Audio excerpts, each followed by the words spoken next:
Manscaped.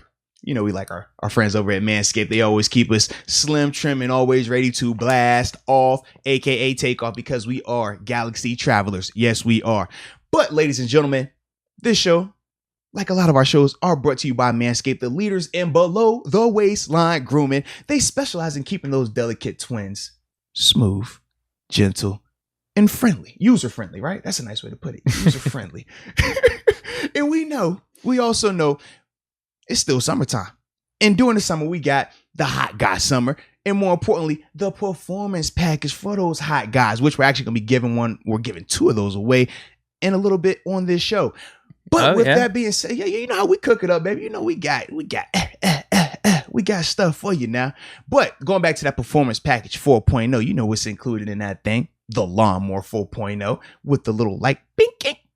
We do that because it goes on and off. You need that. You got to be able to see. We know that, Deke.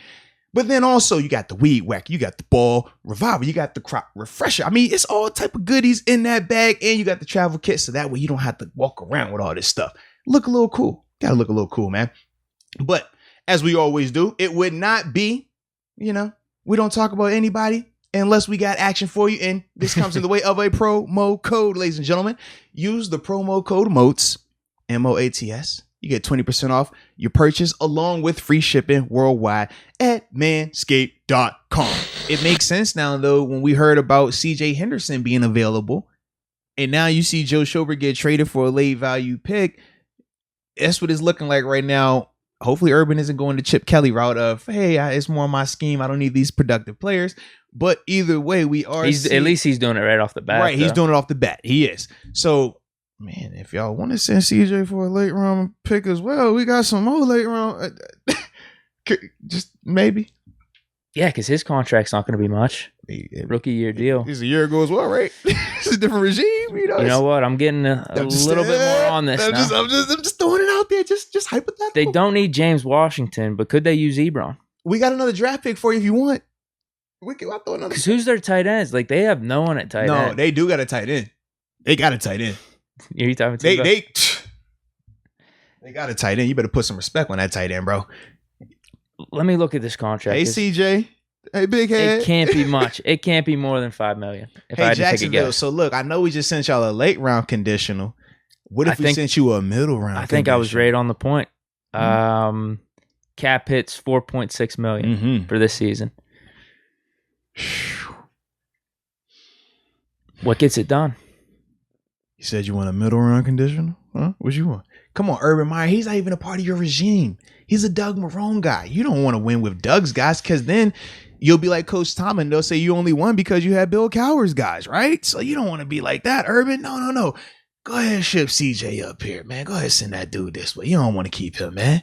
Yeah. Let me look at their depth chart real quick. Yeah. Because the dude I remember that's been on their team for a little bit, O'Shaughnessy, as their tight end. Yeah. I don't know if they still have him or not, but if that's their best tight end, I mean, Ebron's an upgrade for them. Nah, man, Tebow got the juice. Even though Jay Quest is saying Ebron over Tebow, but he's using Ebron's alias. Bro, here's their tight ends. They still have that O'Shaughnessy dude. Yeah. Chris Manhertz. Bro, none of those people matter. They got Tebow. Luke Farrell. Ben Ellefson. Okay. Tebow. So Tyler Davis. Oh, you went in reverse order. Yeah. So they have Tebow starting, right? It's all good. We're going to find out tonight. I ain't tripping on you, man. But anyway, they have O'Shaughnessy and Manhertz listed as their top two guys. Yeah. Think Urban Meyer, college, does he want to promote more of an open style? Ebron could fit that, right? He's not known for his blocking, but he's a huge upgrade over those guys. Bro, Tebow's a Heisman Trophy winner, bro. You ever had a Heisman Trophy winning tight end? He won a Heisman Trophy, bro. Man, they about to run this offense through Tebow, bro. I would like to see Tebow start it. I mean, it makes things way more interesting, but man. Let's be real. Yeah. Now, with Ebron, his contract, I mean, his numbers got to be pretty similar to the Henderson one. We restructured it, but isn't it probably like around a $6 million cap hit? We signed him for 2 years, $12 million. Yeah. I mean, the numbers pretty much equal out right there. Ebron and a fifth rounder. Essentially. I would like it. I'd be bummed parting ways with Ebron, as much as there's this love-hate relationship with the drops and everything. I do like Ebron still, but I do for the team, man, I would love it for the team. CJ Henderson now? Well, and especially because what we just saw last night with Sutton kind of, it wasn't terrible, but yeah, it's only so often we're going to get lucky like that. And CJ might give us a little bit more, make us feel a little bit better about that. Yeah. Whose impact would you feel more, though? Would you feel the loss of Ebron more, or would you feel the addition of CJ more? Because I think we would feel the addition of CJ a lot more. We're gonna play Frymouth all the time. So I don't think it would be bad if he was a part of the deal. No, I know people have speculated that. It seems like Ebron likes Pittsburgh. Yeah, and he seems like a fun dude. That's what I mean. Yeah, I'd be bummed out losing him, but in terms of the team and what could lead us to the best success next year, that could be the play. How did we feel? We did this topic though a couple of days ago. I feel like we were way more lukewarm on it then than now. Was it just because it was James Washington? It was like, are we going to trade Washington? It was just James Washington. Because we didn't think that was going to happen. And we hadn't seen the Cam Sutton play. Yeah. So that kind of, I feel like they both kind of go together. Because you got to think that just was last night. So a lot of people, when they saw that from Cam, it made them get anxious. Yeah, because we didn't talk about it. We didn't talk about the Ebron possibility. That's probably why. Because James Washington wouldn't make sense because they have a bunch of young receivers. Yeah. Ebron actually does, though. Because if we thought if it was going to be a pick, it'd probably have to be just a second-round pick or like a pretty high pick. I don't know if we'd be willing to do that. But I don't know, dude. CJ Henderson was a first-rounder. If we could get a second-rounder, it could almost be like that Minka situation. Absolutely could. Next year, it's like we're looking at our draft board. It's like, oh, wow, in our second round, we have CJ Henderson. He had a really good year for us. We'd do that 10 times out of 10. If he did perform, then it'd be 100% worth it. Yeah. I'm starting to like this now. We're building rapport with Jacksonville on these trades. we got a rapport with him now. We good. Yeah. The door is open. The phone is still hot. You think? Well, they didn't trade Dobbs back to us, did they? Or did they cut him and we picked him up? It was kind of like a gentleman's agreement. Okay. Didn't we? We also sent Gerald Hawkins down there too, didn't we? Oh, yeah. Yeah, so we're very familiar with them, man. CJ. Come here, CJ. Damn. What we need for you, CJ? Dude, I'm going to call Kevin. When we call Kevin live, should we call Kevin live right now? Sure. All right, let's call I can make some headlines. All right, no. I'm just Googling CJ Henderson, seeing what the latest news is. Yeah. There's not as much trade talk on the top Google search. Urban Meyer's actually complimenting him. Good. He's saying he's doing good. He's been fighting. You know why you want that, right? Trade value. Keep it. Hey, if they speaking negatively about it, they're not talking about him at all. That's bad. Him saying he's doing good. Hey, next he's gonna say, "Oh no, we love this guy. He's not on the market at all." And that's when it happens. All right. So just hold out. We good. It's gonna happen. Yeah, he was number 9 overall pick last year. Man,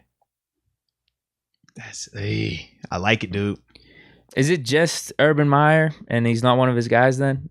Because why would you get rid of him? No, I'm reading these reports. They're saying he actually played pretty good last year. He just had to battle through injuries. Honestly, a lot of it deals with that. When it's a new regime, especially professionally, is different. Collegiately, new coach comes in there, and as a player, if you're not going to transfer, you just have to deal with it. You're kind of stuck with it, right? You don't really have a lot of control. You have to ask for your transfer or ask for your release, and then the school can dictate where you transfer to. It's a lot more, of them controlling the narrative. Whereas once you make it to the professional ranks, especially a guy like CJ or a guy like Joe or anybody that has pedigree or value, right?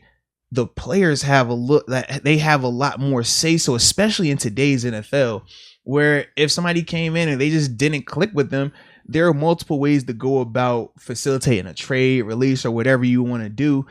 And we've seen, how you could do it the hardball way, the heavy-handed way. We've seen the little covert way. We've seen the, all the different styles of getting your message out there without or with making yourself look a certain way.